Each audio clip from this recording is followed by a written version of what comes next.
A warm welcome to you, friends of Nanaki. Oh, have my devices piqued your curiosity? They are essential to my studies of the planet.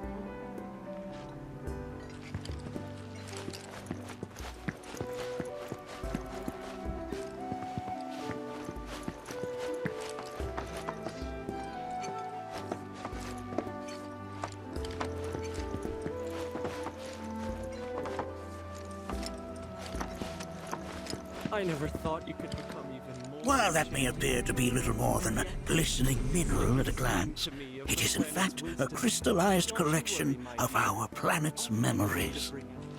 Depths of your beauty cross my heart.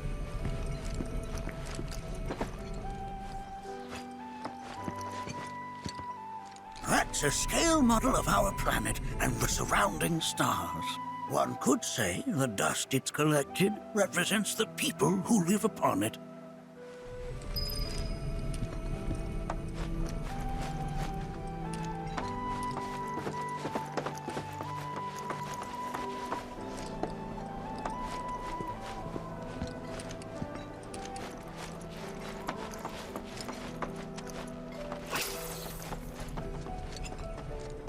That is one of the first Mako detectors ever built.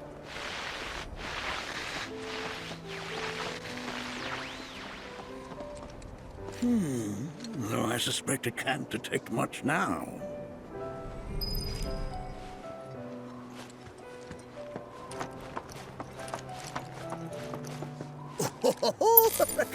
Let's not be hasty.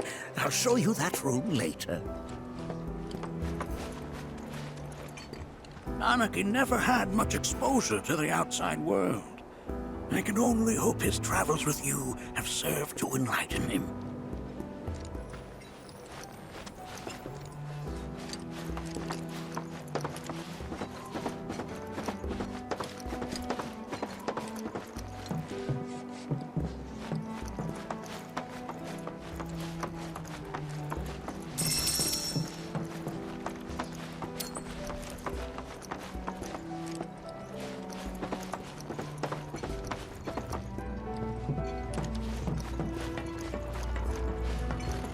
The lights we observe here have traveled to us from the far reaches of time and space.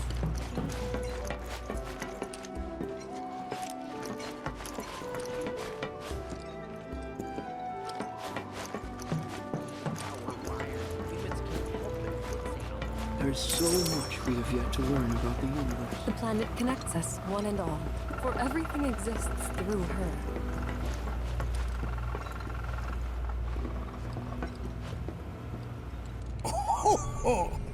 You won't find a larger telescope on the planet. With it, you can see to the edge of the galaxy. There's no better view of the stars than through this scope. But the lens could do with some cleaning. My apologies.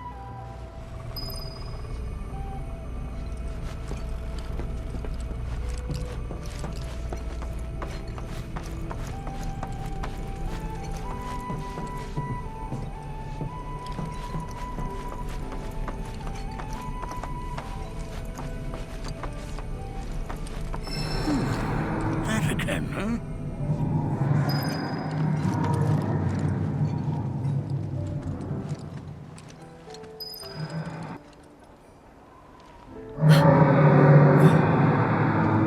That's...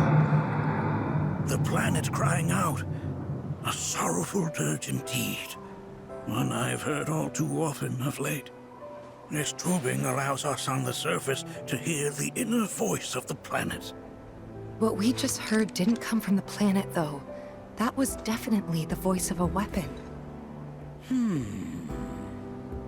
You seem awfully sure of yourself, miss. Because we saw them, with our own eyes.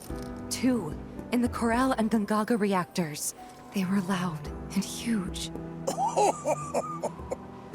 A fascinating account, were it true. However, such grand delusions could be a sign of Mako poisoning. Do see a doctor. Excuse me? Oh. Yes. That would do them some good. Judging from everything you've said, the three of you are unfamiliar with basic planetology. But it is never too late to learn. Please, come with me.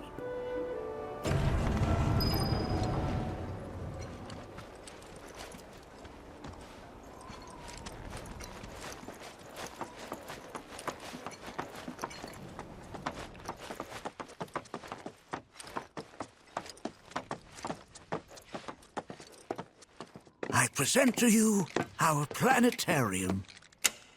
While the Shinra building features the latest iteration, this particular one is my original design.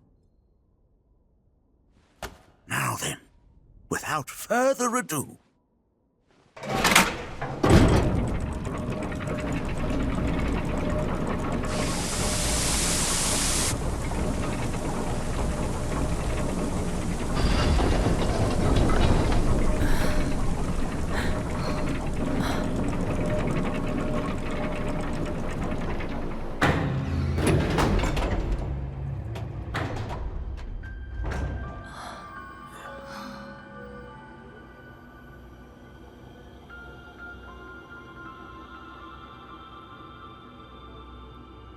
Wow.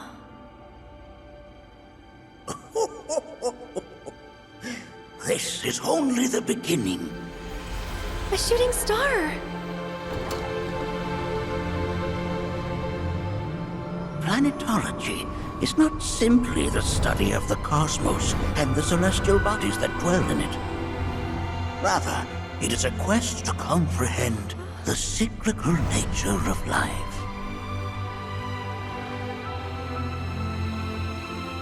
Behold, the planet we call home. It was from its soil, so teeming with life, that mankind was born. And like all living things, man is fated to die. So, what happens next? The body withers and returns to the planet. But what of the mind, the spirit, the soul? Much like its former vessel, it too returns whence it came. To the great river where all intertwine and circle the planet without end. A cycle of continuous convergence and divergence. The ceaseless ebb and flow that is the life stream.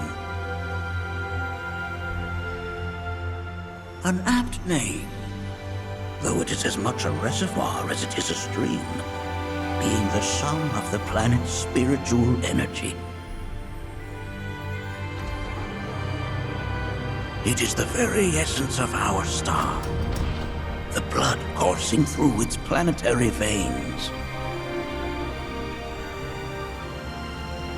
And if ever that essence were to be entirely depleted,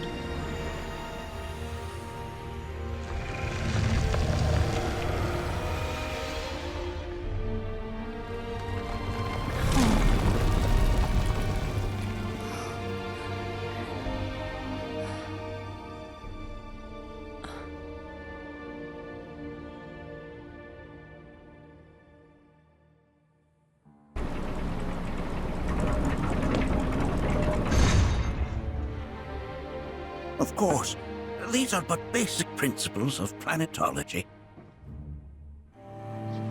So you're saying that Mako is spiritual energy, which we're using up? Just so.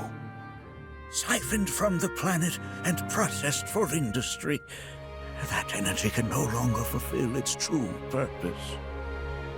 It is fated to fuel man's machinery, then fade away.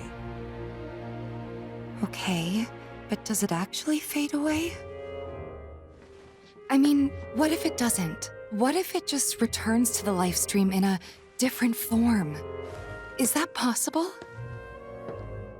A novel theory, suggestive of a lack of understanding. However, that can be overcome with time and education.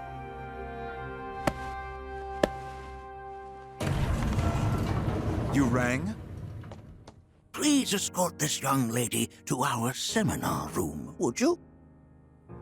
Right this way. Okay. Hey, can I come?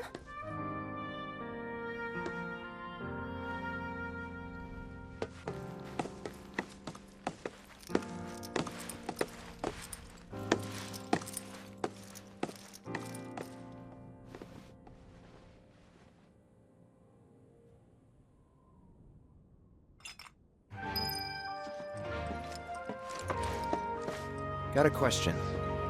Planet runs out of energy. It and everything on it dies, right? Yes. There any way to avoid this? Like, making the spiritual energy stronger? Why are you asking me such things? I'm sorry. I've come to realize that I'm somewhat stuck in the past. We've entered an era in which humanity exerts unprecedented influence over its environs.